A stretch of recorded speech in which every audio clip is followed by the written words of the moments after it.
नमस्कार मित्रांनो, स्वागत आहे तुमचं आपल्या लाडक्या कथेमध्ये. चला तर कथेला सुरुवात करूयात. माझं नाव हितेश आहे. मूळचा मी गुजरातचा असलो तरी कामाच्या निमित्ताने माझं सगळं आयुष्य फिरण्यात गेलं.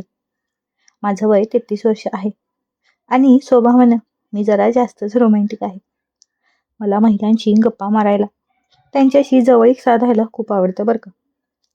आज मी तुम्हाला माझ्या आयुष्यातील अशी एक घटना सांगणार आहे जी ऐकून तुम्हालाही धक्का बसेल.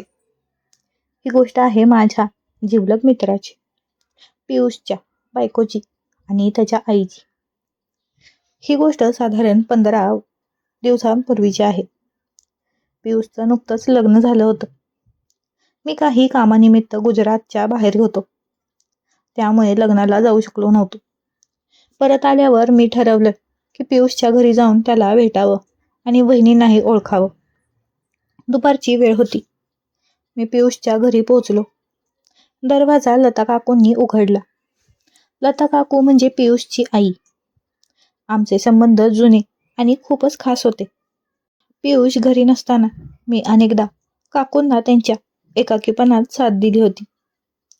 मला पाहताच काकूंच्या चेहऱ्यावर एक वेगळीच चमक आली. त्या हसून म्हणाल्या, "अरे हितेश, किती दिवसांनी आलास तू? अगदी विसरूनच गेलास की आम्हाला." मी म्हणालो, "काकू, विसरलो नाहीये, पण कामात इतका अडकलो होतो की काय सांगू तुम्हाला." काकूंनी मला आत घेतलं. घरात दुसरं कोणीच नव्हतं. जुन्या आठवणी ताज्या झाल्या आणि सोफ्यावर बसल्या बसल्या आमचं प्रेम प्रकरण पुन्हा सुरू झालं. आम्ही दोघंही एकमेकांच्या मिठीत हरवून गेलो होतो. जवळजवळ अर्धा तास आम्ही एकमेकांच्या प्रेमात दंग होतो.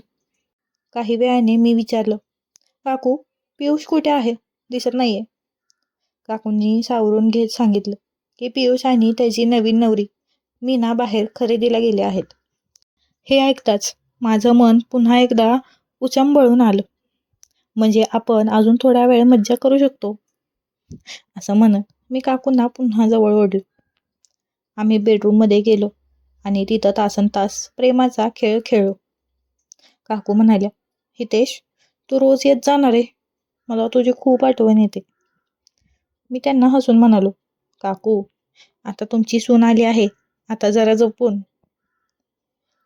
काकूंनी मला फ्रेश व्हायला सांगितलं. मी हॉलमध्ये बसलो होतो.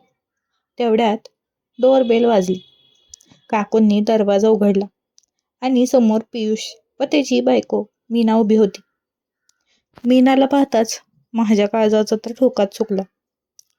पियुषने तिची ओळख करून दिली. मीना खरंच खूप सुंदर होती. तिचं रूप, तिची चालण्याची डब आणि तिची नजर सगळंच घायाळ करणारं होतं.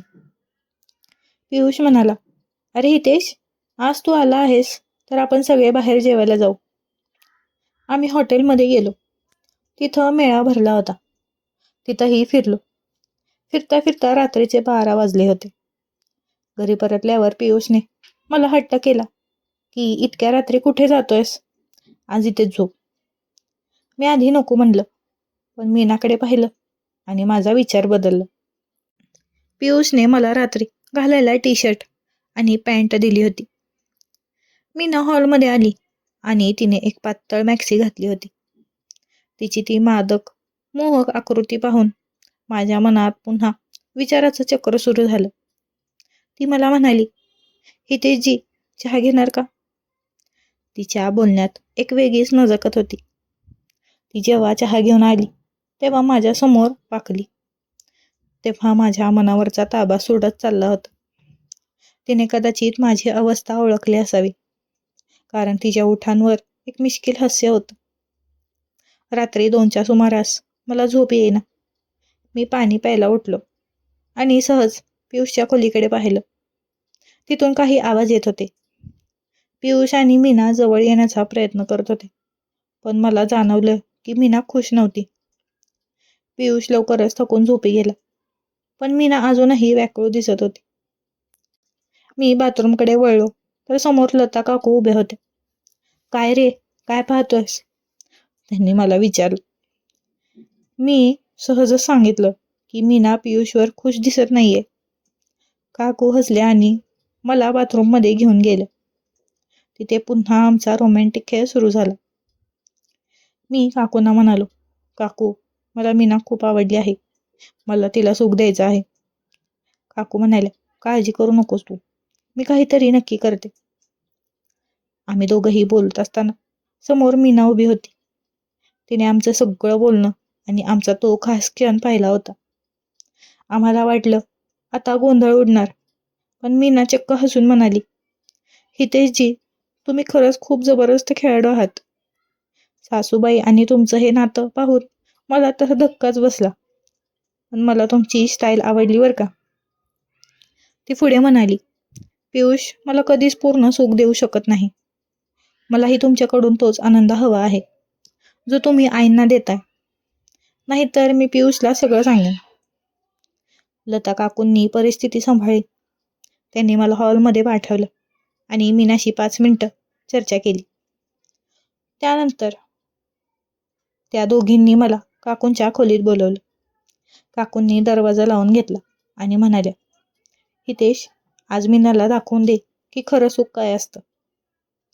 मी मीनाच्या जवळ गेलो. ती सुरुवातीला थोडी लाजतच होती, पण एकदा का मी तिला जवळ घेतलं की तिने सर्व मर्यादा सोडून दिल्या.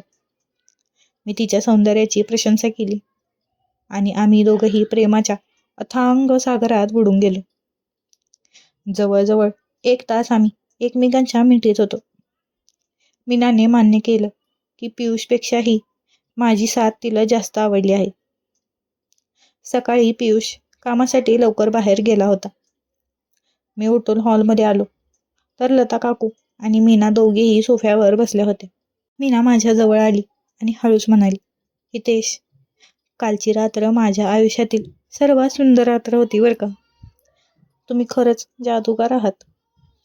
लता काकू सुद्धा हसून म्हणाल्या, माझा हितेश आहेच तसा. मी त्या दोघींना पुन्हा एकदा मिठीत घेतलं आणि हसत हसत तिथून निरोप घेतला. आता जेव्हा पियुष बाहेर जातो तेव्हा मीना आणि काकू मला घरी बोलवतात आणि आमचा हा प्रेमाचा त्रिकोण असाच सुरू राहतो. तर मित्रांनो, ही होती माझी कथा. काही वेळाने आयुष्य आपल्याला अशा वळणावर आणून ठेवतं जिथे कोणाचीही अपेक्षा नसते. तुम्हाला ही कथा कशी वाटली हे कमेंटमध्ये नक्की सांगा. अशाच कथा ऐकण्यासाठी माझ्या चॅनलला नक्की सबस्क्राईब करा. भेटूया पुढच्या व्हिडिओमध्ये. तोपर्यंत धन्यवाद.